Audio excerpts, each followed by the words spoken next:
శ్రీరాముని కుటీరం నుండి బయలుదేరిన భరతుడు శత్రుంజయము అనే ఏనుగు అంబారిపై ఉన్న ఆ శ్రీరామ పాదుకలను తీసుకుని వాటిని తన తలపై ధరించి శత్రుఘ్నునితో కలిసి సంతోషంగా రథం ఎక్కాడు. వశిష్ఠుడు, వామదేవుడు, జాబాలి మరియు వేదజ్ఞులందరూ భరతుని రథానికి ముందు తమ తమ వాహనాలపై సాగిపోతున్నారు. వారు శ్రీ సీతారాముల పాదస్పర్శతో పునీతమైన చిత్రకూట పర్వతానికి ప్రదక్షిణ చేసి నమస్కరించి మందాకినీ నది వైపు తూర్పుముఖంగా ప్రయాణం సాగించారు. చిత్రకూట పర్వతం నుండి కొంత దూరం వెళ్లిన తరువాత దానికి సమీపంలోనే కనిపిస్తున్న భరద్వాజాశ్రమంకు వెళ్లి భరతుడు ఆ మహర్షి పాదాలకు నమస్కరించాడు. భరద్వాజ మహర్షి భరతుని రాకకు చాలా సంతోషించి, నాయనా భరత, శ్రీరామచంద్రుని దర్శనం జరిగిందా?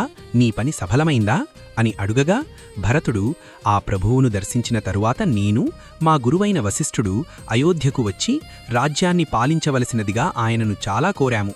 శ్రీరాముడు అందుకు చాలా సంతోషించి వశిష్ఠ మహామునితో, నేను 14 సంవత్సరాల కాలం వనవాసం చేస్తానని మా తండ్రి ఎదుట ప్రమాణం చేసి ఉన్నాను. నేను ఆ ప్రమాణానికి కట్టుబడి ఉంటాను అని చెప్పారు. అప్పుడు వశిష్ఠ మహర్షి ఆయన మాటలలోని అంతరార్థాన్ని గ్రహించి శ్రీరామునితో, రామా, బంగారంతో తాపడం చేసిన నీ పాదుకలను భరతునికి అనుగ్రహించు. అవి కోసలదేశ ప్రజల యోగక్షేమాల భారాన్ని వహిస్తాయి అని చెప్పారు. అప్పుడు శ్రీరాముడు తూర్పు దిక్కునకు తిరిగి పాదుకలను ఒకసారి ధరించి తరువాత రాజ్యక్షేమం కొరకు వాటిని నాకు అనుగ్రహించాడు. వాటిని స్వీకరించి మహాత్ముడైన ఆ ప్రభువు అనుమతిని పొంది అయోధ్యకు చేరుకోవడానికి తిరిగి వెళుతున్నాను అని అన్నాడు. భరతుని మాటలను విని భరద్వాజ మహాముని, భరత, సర్వశుభలక్షణాలు నీలో ఉన్నాయి. ధర్మాలను బాగా తెలిసినవాడవు, ధర్మనిరతి కలవాడవు అయిన నీవంటి కొడుకును కన్న ఆ దశరథ మహారాజు నిజంగా అమృతస్వరూపుడు. ఆ ప్రభువు మరణించినా బ్రతికి ఉన్నట్లే అని అన్నారు. భరతుడు చేతులు జోడించి ఆయనకు పాదాభివందనం చేసి అయోధ్యకు బయలుదేరాడు. ఆ మహాసైన్యం పల్లకీలు, బండ్లు మొదలైన వాహనాలతో చుట్టుముట్టబడి భరతుణ్ణి అనుసరిస్తూ అయోధ్యకు బయలుదేరింది. వారందరూ దివ్యమైన యమునానదిని, గంగానదిని చూస్తూ గంగా ప్రవాహాన్ని దాటి శృంగిబేరపురంలో ప్రవేశించారు. అలా ప్రయాణం చేస్తూ భరతుడు అయోధ్యను చూసి అతడు చాలా దుఃఖంతో సుమంత్రునితో, సుమంత్రా, చూడు, అయోధ్య పాడుబడి కళతప్పి ఉంది. ప్రజలలో ఆనందమే లేదు. దీనావస్థకు చేరుకున్న ఆ నగరంలో నిశ్శబ్దం తాండవిస్తోంది అంటూ భరతుడు ఆ అయోధ్యానగరంలో ప్రవేశించాడు. ఆ సమయంలో అక్కడ పిల్లులు, గుడ్లగూబలు తిరుగుతున్నాయి. దివ్యైశ్వర్యాలతో తొలతూగుతూ ఉండే అయోధ్య దశరథ మహారాజును మృత్యువు కబలించడం వల్ల దీనమై కళతప్పి ఉంది. అయోధ్యలోని రాజవీధులలో జనసంచారమే లేక వ్యాపారుల అంగళ్లన్నీ మూసివేయబడి ఆ నగరమంతా నిశ్శబ్దంగా ఉంది. ఇళ్ల ముంగిళ్లలో, వీధులలో ఎవరూ శుభ్రపరిచేవారు లేక చెత్తాచెదారాలతో నిండి ఉండటం వల్ల అయోధ్య అసహ్యంగా ఉంది. దెబ్బతినిన అరుగులతో, పగిలిపోయిన పాత్రలతో, కుంగిపోయిన భూమితో, త్రాగడానికి నీరులేని కుండలతో, స్తంభాలు దెబ్బతినటం వల్ల కొంతవరకు శిథిలమైన ఈ అయోధ్య చాలా దుస్థితికి లోనై ఉంది. భరతుడు తల్లులందరినీ అయోధ్యలోని వారి అంతఃపురాలలో నిలిపిన తర్వాత వశిష్ఠుడు మొదలైన గురువులతో, పూజ్యులారా, శ్రీరాముడు లేని ఈ అయోధ్యలో నేను ఉండలేను. నేను నందిగ్రామానికి వెళ్తాను. శ్రీరాముని ఎడబాటు వలన కలిగిన దుఃఖాన్ని అక్కడ నిగ్రహించుకోగలను. అక్కడికి వెళ్లడానికి మీ అందరూ నాకు అనుమతినివ్వండి. శ్రీరాముడు రాజ్యాన్ని పాలించటాన్ని అయోధ్యకు వచ్చే వరకు నందిగ్రామంలో ఉండే నేను ఆయన కోసం నిరీక్షిస్తుంటాను అని అన్నాడు. అప్పుడందరూ, భరత, నీవు పలికిన ఈ మాటలు చాలా ప్రశంసనీయాలు. నీ భ్రాతృవాత్సల్యానికి ఇవి మచ్చుతునకలు. నిత్యమూ నీవు శ్రీరాముని దర్శనం కోసం తహతహలాడుతుంటావు. సర్వదా ఆయన హితమునే కోరుతుంటావు. పైగా ధర్మ మార్గమునందే నిరతుడవై ఉంటావు. నీ మాటను ఎవరూ కాదనలేరు.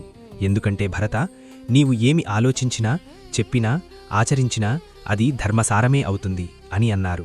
భరతుడు తన కోరికకు అనుగుణంగా మంత్రులు పలికిన ప్రియవచనాలను విని సారథితో, నా రథమును సిద్ధము చేయుము అని పలికి ప్రసన్నవదనుడై శత్రుఘ్నునితో కలిసి తల్లులందరికీ పాదాభివందనం చేసి తర్వాత రథమును ఎక్కి మంత్రులతో, పురోహితులతో కలిసి నందిగ్రామానికి బయలుదేరాడు. రాజు ఆదేశించకపోయినా రథ, అశ్వ, గజములతో కూడిన బలములు, పౌరులు అందరూ అతనిని అనుసరించారు. భరతుడు శ్రీరాముని పాదుకలను తలపై ధరించి రథంపై వేగంగా నందిగ్రామానికి చేరుకుని రథము నుండి చకచకా దిగి గురువులతో, పూజ్యులారా, శ్రీరాముడు స్వయంగా ఈ రాజ్యాన్ని నాకు అప్పగించి బంగారంతో అలంకరించబడిన ఈ పాదుకలనిచ్చాడు. ఇవి ఈ రాజ్య ప్రజల యోగక్షేమాల భారాన్ని వహిస్తుంటాయి. ఈ విషయంలో నేను నిమిత్తమాత్రుడను, శ్రీరాముని సేవకుడను అంటూ భరతుడు శ్రీరామునికి ప్రతినిధులుగా ఉన్న ఆ పాదుకలకు నమస్కరించి దుఃఖితుడై మంత్రులు మొదలైన ప్రముఖులతో, పౌరులందరితో, ఈ పాదుకలను మా అన్నగారి పాదములుగా గౌరవిస్తాను. ఈ పాదుకలకు ఛత్రమును పట్టండి, వింజామరలతో వియ్యండి. మా అన్నగారి ఈ పాదుకల ద్వారానే ఈ రాజ్యంలో ధర్మం సుస్థిరంగా ఉంటుంది. మా అన్నయ్యైన శ్రీరాముడు మిక్కిలి ప్రేమతో ఈ రాజ్యభారాన్ని నాపై మోపినాడు. అట్టి రాజ్యాన్ని ఆ ప్రభువు తన వనవాస దీక్షను ముగించుకొని ఇక్కడికి వచ్చేవరకు దీనిని నేను రక్షిస్తుంటాను. శ్రీరాముడు వనముల నుండి తిరిగి వచ్చిన తర్వాత ఆయన పాదాలకు ఈ పాదుకలను నేను స్వయంగా తొడుగుతాను. అనంతరము పాదుకలను ధరించియున్న ఆ ప్రభువు పాదములను నేను భక్తితో దర్శిస్తాను. శ్రీరాముడు తిరిగి వచ్చిన తర్వాత ఆయన నాపై ఉంచిన ఈ రాజ్యపాలనా భారాన్ని ఆ ప్రభువునకప్పగిస్తాను. తండ్రిని సేవించినట్లు ఆ మహాత్ముని సేవలలో నిమగ్నుడనవుతాను. కైకేయీ కారణంగా నాకు వచ్చిన కలంకం బారి నుండి ఆ విధంగా బయటపడతాను.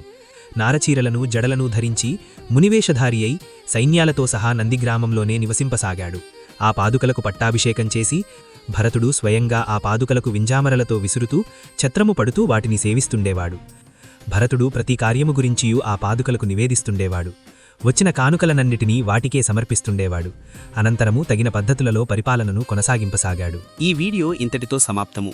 తరువాతి భాగంతో మళ్ళీ కలుస్తాను. జై శ్రీరామ్.